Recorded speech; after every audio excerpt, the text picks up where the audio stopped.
How's it going all? Welcome back to Mogul Mail. Today I woke up and I opened twitter.com. I know it's a mistake, but I just have a little monkey brain that claps when I see likes and notifications, so just get over it. But I did happen to see something weird trending. Bayonetta, which I only really know for two reasons. The first, she's in Super Smash Bros. And almost single-handedly ruined Super Smash Bros. For Wii U because of how stupid and unfair she was. And then also, anyway, I found out the reason she's trending today is because the voice actor who plays Bayonetta uploaded this video. Hello, my name's Helena Taylor. Hello. And I am the voice of Bayonetta. And I would like to explain to you why I didn't voice Bayonetta 3.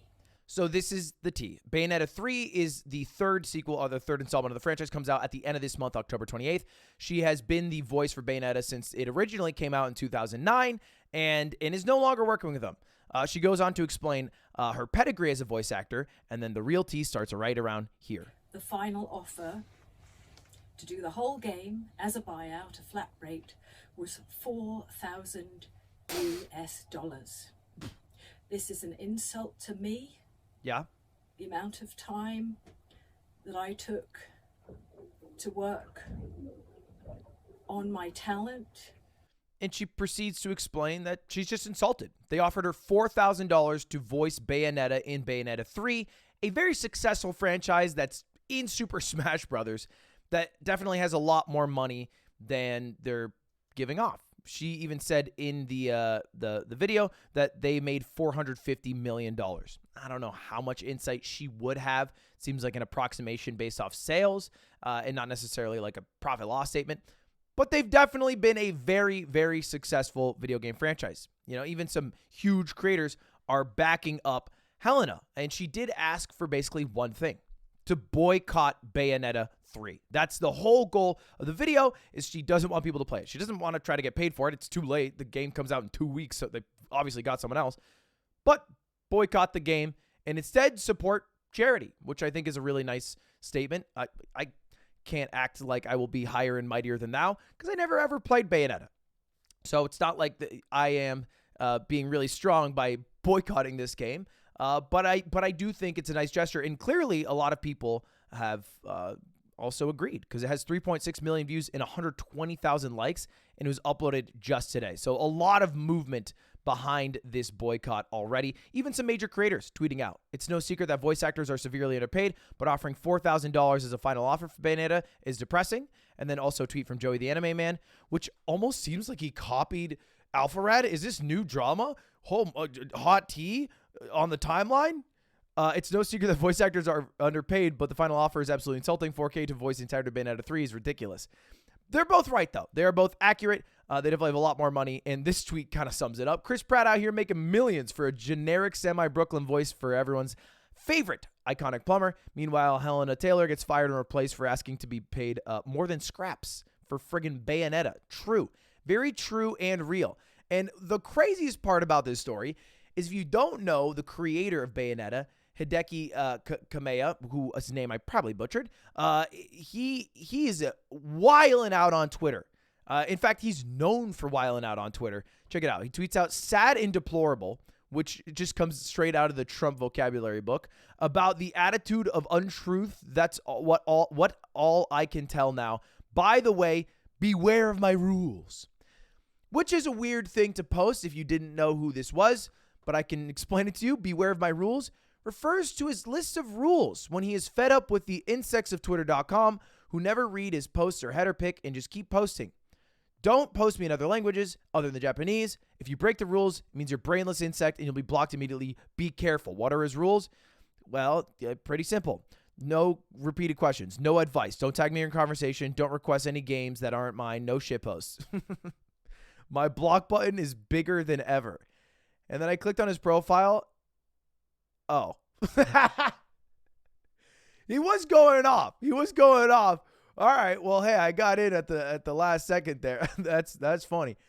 He was going nuts, blocking anybody with a pulse. And I was translating everything. It'd be nice to block quote retweets too. This is basically Slime if he was a game dev. But it is more embarrassing to be acting this way on the day that people are asking for a little bit of accountability and transparency.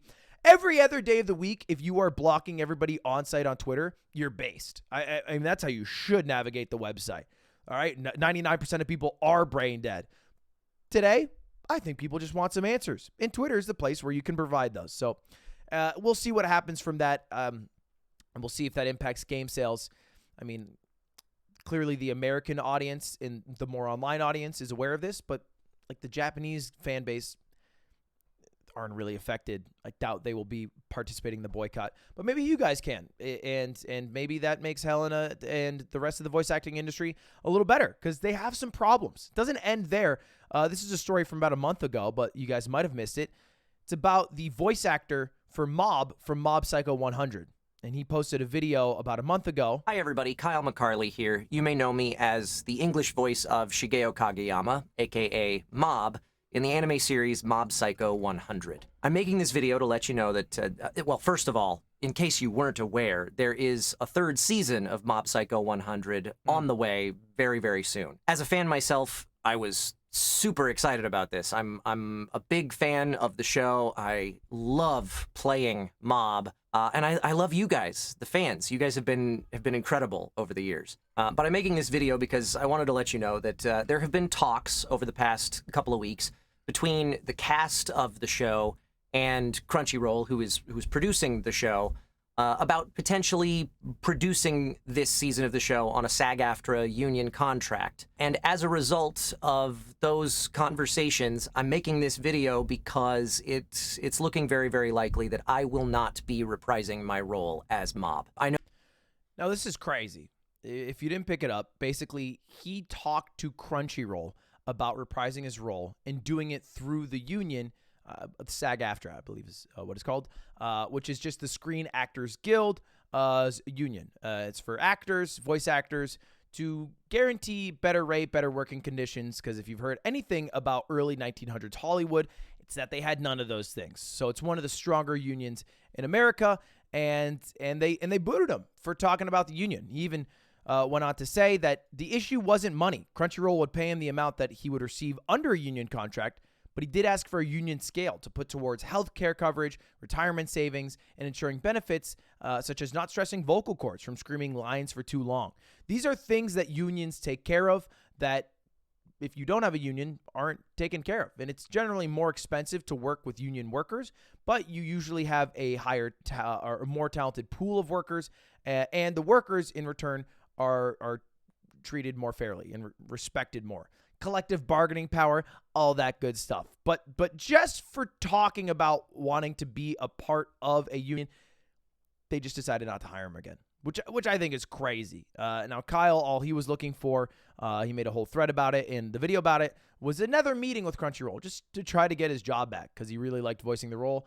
But it looks like a month has passed and nothing has come from it, which I think is sad. I think it's just a shame, honestly. Anyway, that's all I have to say. What do you guys think? The whole Japanese company working with American voice actors seems to have a little bit of tension, a little bit of fraught, a little bit of strain, different working cultures, who knows? And I also got to remind you guys that my bidet is out. This is the really beautiful box made by Ari, who's H-Rock's wife, if you don't know.